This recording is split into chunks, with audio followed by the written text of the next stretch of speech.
हाँ, तो आप सबका फिर से स्वागत है बाबा स्पाइडरमैन के पॉडकास्ट में। आज का जो विषय है वो ध्यान से सुनने वाला है, क्योंकि वो है प्रेम के ऊपर, यानी लव। अब देखो, इस प्रेम में ना बहुत लोगों की गांड मरी है। लड़का हो या लड़की, आधे से ज़्यादा चूतिए समझ ही नहीं पाते कि असली प्रेम क्या है और दिखावा क्या है। किसी की खूबसूरती को देखकर आकर्षित होना प्रेम नहीं, किसी के व्यक्तित्व की तरफ आकर्षित होना असली प्रेम है। लेकिन बात वही है ना कि दुनिया मादरचोद है और हर कोई दुनिया की माँ चोदने में लगा है। इसलिए जिस वजह से ना तो कोई प्रेम दिखा पाता है और ना ही उसे समझ पाता है, बस चूतियों की तरह सारी ज़िंदगी हिलाता रहता है। देखो, सामने वाला चाहे लड़का हो या लड़की, प्रेम दिखाना पड़ता है। इसका मतलब नंगे होने से नहीं है भोसड़ी वालों। इसका मतलब है सामने वाले को लगना चाहिए कि तुम उसका सम्मान करते हो। तुम्हारे विचार एक दूसरे से मिलते हो या ना मिलते हो, लेकिन एक दूसरे का सम्मान रहना चाहिए।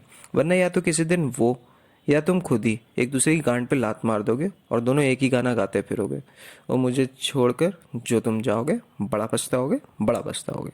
और हाँ, गांडूपना मत दिखाना कभी भी। ये जो सोचते हैं ना कि मिर्ज़ापुर वाले मुन्ना भाई की तरह टशन दिखाएंगे लड़की मिल जाएगी, तो भोसड़ी वालों, इस बात का ध्यान रखना, उसकी भी ज़बरदस्ती शादी हुई थी, उसे कोई लड़की मिली नहीं थी। उसी तरह तुम्हारे लिए भी तुम्हारे घर वालों को लड़की फिर ढूंढनी पड़ जाएगी। इसलिए सामने वाले को अपने प्रेम का एहसास कराओ। समझे भोसड़ी के? एहसास होना चाहिए इस बात का कि तुम रंडीबाज टाइप के नहीं हो, बल्कि तुम एक अच्छे प्रेमी हो। चाहे गुंडे हो, चाहे हरामी हो, इस बात से फ़र्क नहीं पड़ता। इस बात से फ़र्क पड़ता है कि तुम एक सच्चे प्रेमी हो।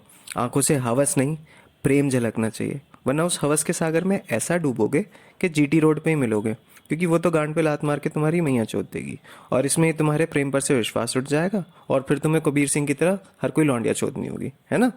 तो इससे अच्छा है कि ऐसा ना हो। और हाँ, ऐसा ना हो कि जब तुम किसी को पसंद करो ना, तो सामने वाला अपनी ज़िंदगी बिताने की तुम्हारे साथ सोचे और तुम उसे मजाक में ले जा रहे हो। देखो, जब सामने वाला तुम्हारी तरफ आकर्षित होता है, तुम्हारी बातें देखता है, तुम्हें देखता है, तो वो अपनी ज़िंदगी सोचता है तुम्हारे साथ बिताने के लिए। इसलिए तो उसे थोड़ा समय लगता है। लड़कियों को ज़्यादा समय लगता है, लड़कों को बहुत कम समय लगता है। तो मादर चोद, इसमें गलत क्या है? सही बात है ना? उसे समय दो, और ध्यान रखो कि जिसकी तरफ आकर्षित हो उसे पता लगता रहे तुम्हारे बारे में। वरना ख्यालों में तो सनी लियोनी और मियाँ खलीफा भी आती हैं, लेकिन उन्हें पता थोड़ी चलता है कि तुम्हारे मन में उनके लिए जुदाई के सपने चलते रहते हैं। समझे? सामने आएगी तो उसे पता थोड़ी लगेगा, नहीं ना? वही बात है। और हाँ, एक बात का हमेशा ध्यान रखना कि एक दूसरे को कम से कम तकलीफ दो, क्योंकि ऐसा कभी नहीं होगा कि दोनों एक दूसरे को तकलीफ नहीं पहुंचाओगे। अनबन रहेगी, हमेशा रहेगी, हो जाता है। लेकिन हाँ, एक दूसरे को तकलीफ कम दो, एक दूसरे को समझो। हमेशा किसी बात पे लड़ाई झगड़ा हो जाए, एक दूसरे को समझो।